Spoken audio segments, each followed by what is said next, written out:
Inside the walls of Hallis Hall right now, the tension is thick enough to cut with a knife. The Chicago Bears spent this entire offseason meticulously building what was supposed to be a terrifying championship-caliber defense. This training camp was supposed to be the moment where they quietly forged their ruthless, smash-mouth identity. The front office made massive investments, the coaching staff laid out the blueprints, and they set the stage for what many believed would be a spectacular takeover of the NFC North. But instead of unity, a sudden, catastrophic shift has violently fractured the defensive foundation. It's threatening to completely derail the soaring expectations for this upcoming season before the first official kickoff even happens. Two absolutely critical pieces of the secondary are missing from the field. But the wild part is, they are gone for vastly different reasons. One absence is rooted in a devastating, unavoidable physical tragedy that has genuinely shocked and rallied the locker room. The other? Well, that one is an opaque, deeply frustrating void. It's an absence that is actively draining the team's collective morale and testing the absolute limits of the coaching staff's patience. Today, in this explainer, we are going to break down the sheer magnitude of these dual crises. We're going to examine the massive financial investments now sitting idle, look at the immense, suffocating pressure mounting on a dynamic quarterback who desperately needs his defense, and detail the frantic front office scramble to patch a bleeding secondary before Week 1. 4 to 6 months. Just let that sink in for a second. In the unforgiving ecosystem of the National Football League, an absence of this length isn't just a minor setback, right? It is an absolute eternity. This is the severe, heartbreaking physical reality resulting from the devastating knee injury suffered by safety Kobe Bryant during training camp. A single agonizing moment in a seemingly routine camp setting has instantly wiped out half a year of tactical preparation, defensive integration, and crucial on-field execution. When you lose a key defensive piece for 4 to 6 months, right at the dawn of a new season, you aren't merely losing their physical presence on game day, you are fundamentally losing the back-end communication. You're losing that unspoken chemistry that defensive backs rely on. You lose the complex tactical flexibility that is absolutely mandatory if you want to compete against elite NFL offenses. It's like losing the conductor of an orchestra right as the curtain goes up. This timeline casts a massive dark shadow over the entire franchise's immediate future. It doesn't just mean a backup has to play, it forces an immediate, total overhaul of the defensive playbook. Section 1. Trouble in the secondary. Let's look a little closer at the impending defensive crisis. Okay, so that brutal 4 to 6 month timeline for Bryant, it instantly translates to immense, suffocating pressure on the rest of the defensive unit. The secondary is a highly delicate ecosystem. Every cornerback and safety operates on an invisible string of trust and split-second timing. When you violently sever one of those strings, the entire net sags. And to truly understand why this defensive crisis is so catastrophic, you actually have to look at the other side of the ball. Just look at the numbers from Caleb Williams' dazzling 2023 campaign that brought him here. 3,942 passing yards, 330 completions, 27 touchdowns against just 7 interceptions. I mean, wow. These aren't just statistics. They are the architectural blueprints for a massive weight of expectations. Caleb Williams is heavily favored to step in and orchestrate a deep playoff run. But here's the cardinal rule of playoff football, guys. A high-octane offense absolutely requires a lockdown defense to survive those grueling winter months. If the secondary is constantly bleeding points because it's missing its anchor, Williams is going to be forced into desperate, high-risk shootouts every single Sunday. The margin for error? Totally evaporated. He needs his defensive backs to flip field position, get crucial stops, and protect late leads. Without a stable secondary, these phenomenal offensive expectations are basically built entirely on sand. Section 2. Bryant's devastating knee injury. This was a crushing blow to the defense. To really grasp the human element of this crisis, put yourself in his shoes. Imagine being in the absolute prime of your career, arriving at a storied new franchise with a massive contract and sky-high expectations, only to have your season violently derailed in the literal blink of an eye. The emotional weight of losing half a season is immense, and it's not just heavy for Bryant, but for the men lining up next to him in the trenches. Now, the sheer factual magnitude of what the Chicago Bears are losing on the field is staggering. Let's be clear, this wasn't some rotational depth piece going down. Back in March, the Bears signed Bryant to a massive 3-year, $40 million contract. That is elite, cornerstone money for an elite enforcer, and he brings the pedigree to completely back it up, having arrived with the ultimate credential as a Super Bowl winner from his time with the Seattle Seahawks. Just look at his production last season. He showcased total consistency with 66 combined tackles, featuring 39 solo efforts and 27 assists. Those solo numbers? That illustrates a player who violently ends plays in the open field and sets the physical tone for the entire unit. He was the championship-tested anchor they desperately needed. And now, tragically, that $40 million investment is relegated to a rehabilitation room. This timeline lays bare a tragic chronological sequence that has absolutely rocked the organization. It all begins with the incredible high of March. He signs a life-changing $40 million contract, totally poised to be the savior of a storied franchise's defense, right? He was supposed to be the final piece of a championship puzzle. Then comes the precipitous, devastating drop during training camp when the knee injury abruptly occurs. Fast forward to the present, where he is actively undergoing surgery, officially hitting the painful reset button on his body and his entire season. And finally, the agonizing wait begins. A potential targeted return isn't projected until week 13 or week 14. Depending on how his grueling, day-to-day recovery progresses, he is going to miss the entire heart of the regular season.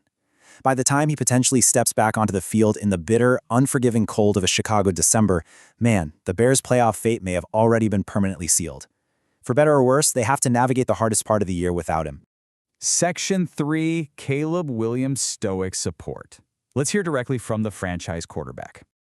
So you might be wondering, how exactly does a team handle this kind of devastating blow? We have to pivot to the locker room's reaction. And honestly, there's no better lens to view this through than the franchise quarterback himself. Caleb Williams is not just the orchestrator of the offense, he is the emotional barometer for the entire team. When the defensive anchor goes down, the quarterback has to step up, not just with his arm on Sundays, but with his commanding presence, his tone, and his ability to keep the collective belief from completely shattering. This quote from Williams is a remarkably raw, vulnerable admission from the 2022 Heisman Trophy winner. He openly admits that dealing with the deep emotional trauma of a teammate's injury isn't necessarily his strong suit. Instead of overwhelming Bryant with pity, Williams has consciously chosen a path of quiet strength. "I've gone up to him, dapped him up, and just kind of been stoic about it," he explained. But behind that stoic exterior, Williams is actively maintaining a vital tether to his teammate. He revealed that he has been texting Bryant back and forth, offering a crucial, uncompromising promise. The team will survive, they will win games, and they will be rolling just in time for his return. That right there, that is elite psychological leadership in action. Section 4, Frustration with Kyler Gordon, the mounting tensions inside the building. But while the locker room is fiercely rallying around Kobe Bryant's tragic physical setback, there is a dark, contrasting parallel unfolding right down the hall. This completely different kind of absence is currently haunting the Bears camp, and as we pivot to the situation surrounding Kyler Gordon, the tension in the building completely shifts. This comparison perfectly illustrates a deep cultural dichotomy that is currently splitting the Bears roster. On one side, you have Kobe Bryant, definitively out 4 to 6 months requiring major surgery, receiving unwavering, stoic support from the franchise quarterback. It is a shared, unifying adversity. But on the other side, you have Kyler Gordon. His absence is officially deemed unspecified. He is not out there grinding with his brothers, and crucially, teammates are reportedly growing fed up. This contrast captures exactly why professional locker rooms are such fragile ecosystems. Players will bleed for a teammate who suffers a physical, uncontrollable injury in the line of duty. But when an absence is shrouded in total mystery, lacking a clear surgical timeline or a visible rehabilitation battle, empathy quickly evaporates. It gets replaced by a toxic resentment that a highly paid player isn't in the trenches suffering with them. We really need to dive deeply into this verified report from Adam Hoge because it exposes the raw, exposed nerves inside Hallis Hall right now. Hoge notes that initially, sure, there were valid reasons why Gordon wasn't on the field. But the critical turn is what happens next. He said, it eventually just got to the point where it seems like everybody's a little fed up that the guy's not out there. That's the vibe you get in the building. Look, in the high-stakes world of the NFL, the vibe is absolutely everything. It is the unspoken foundational trust that dictates whether a team will violently fight for each other in the exhausted, desperate moments of the fourth quarter. When veteran beat reporters can tangibly sense that the locker room is exhausted by a situation, it means the internal patience has completely evaporated. The benefit of the doubt, it's entirely gone. It's been replaced by a tense, shifting atmosphere that threatens to distract the entire defensive unit from their critical Week 1 preparations. You simply cannot have this kind of distraction when you're trying to build a championship culture. And the locker room isn't the only place where patience is running on empty. The coaching staff is facing a rapidly declining window. The situation with Gordon has clearly crossed a dangerous line. It's moved from the whispered frustrations of teammates to the very public, blunt reality delivered directly from the coaching staff. Typically, you hear a lot of corporate coach speak and protective support that shields a player during an absence, but that has steadily devolved into a stark, unfulfilled ultimatum. Let this blunt quote resonate for a moment. Coach Matt Eberflus stated it plainly regarding the situation. The messages get healthy, and so far that hasn't happened. Wow. There is zero sugarcoating here. There is no elaborate, carefully worded defense of the player's rigorous hidden rehab routine. It is a remarkably direct statement that exposes the intense underlying friction between the coaching staff's expectations and Gordon's reality on the sidelines. In an NFL training camp, availability is your most vital ability. When a head coach publicly states that you are utterly failing to meet the basic requirement of getting healthy, it sends a chilling, definitive message. And it's not just to the player, it's to the entire 53-man roster about the uncompromising standards of accountability. Section 5. The next man up. Patching the bleeding secondary. So, with Bryant facing a grueling surgical recovery and Gordon deeply entangled in this web of unspecified absence and mounting internal frustration, the narrative now forcefully shifts toward the immediate dire consequences. Because let's be real, the unrelenting NFL machine does not stop for catastrophic injuries. It definitely doesn't stop for toxic locker room drama. The front office is now engaged in a frantic, desperate scramble to patch a rapidly bleeding secondary. It is literally a high-stakes game of musical chairs, moving untested depth pieces and street free agents around in a bid to ensure they don't feel the fatal season-ending weakness on opening day. The defensive philosophy suddenly shifts from building a dominant historic unit to basic, desperate survival. This is the multi-million-dollar question echoing through the front office right now. Who steps up for Chicago? How does a team with genuine Super Bowl aspirations, led by a generational quarterback talent, successfully patch a massive hole just weeks before the season begins? Because you simply can't synthesize a $40 million Super Bowl-winning safety out of thin air. To stop the bleeding, the franchise has quickly taken a dual approach of veteran experience and raw, untested potential. On Friday, the Bears executed an emergency free agent signing, bringing in Xavier Woods. Now, this is a classic veteran depth addition. He's a player who understands the blistering speed of the NFL and can ideally provide a baseline floor of competence, just to prevent total disastrous coverage collapses.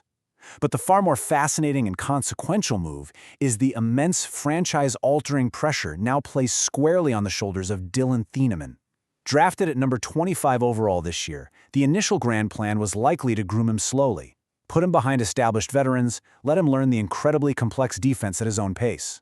Well, that luxury is completely gone. Thieneman is now expected to step in and take on a massive, unforgiving rookie role immediately. The front office has essentially handed the keys of a severely compromised secondary over to a rookie and a late-arriving free agent. It's an unbelievable gamble. And we really need to talk about this, because the absolute trial by fire awaiting Dylan Thieneman cannot be overstated. Being drafted 25th overall means you possess elite physical talent for sure. But the mental learning curve for a starting NFL safety, it is notoriously brutal. You are solely responsible for the deepest part of the field. You're acting as the last line of defense while reading the deceptive eyes of veteran quarterbacks who make a very lucrative living manipulating rookies. Thieneman's stakes are incredibly high because the defense's ability to give Caleb Williams crucial scoring chances now relies heavily on him. Think about it.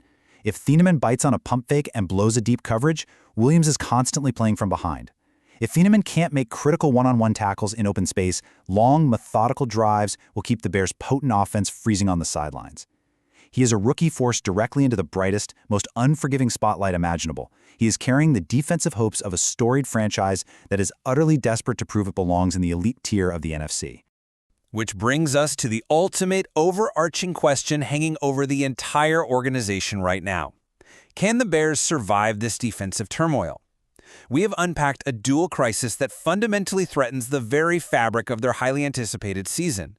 On one side, you've got the heartbreaking, uncontrollable physical tragedy of Kobe Bryant's shredded knee ruthlessly robbing the team of a $40 million anchor and setting back their defensive timeline by months.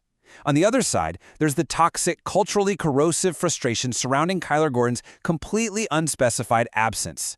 An absence which is currently testing the absolute limits of player empathy and coaching patience inside Hallis Hall. Throw in an unproven rookie safety forced into a terrifying trial by fire, and the sheer burden placed on Caleb Williams to outscore these looming defensive deficiencies becomes immense. This is a monumental early season test to front office resilience, coaching acumen, and sheer roster willpower. Will this intense adversity ultimately forge an unbreakable bond, or will it prove to be the fatal flaw that sinks their championship dreams before the leaves even change color? That is the volatile, high-stakes reality currently facing Chicago. Now, I want to hear from you. Drop your raw opinions on the Bears secondary crisis down in the comments right now. Do you think they can successfully patch this massive hole, or is their promising season already in serious jeopardy? If you want to stay ahead of every major story shaping the league, you need to subscribe to NFL Nexus right now. Hit that like button if you value deep, cinematic dive into the real mechanics of football, and please support the channel by becoming a member today so we can keep bringing you these ultimate insider explanators. Thanks for being here, and I'll see you next time on NFL Nexus.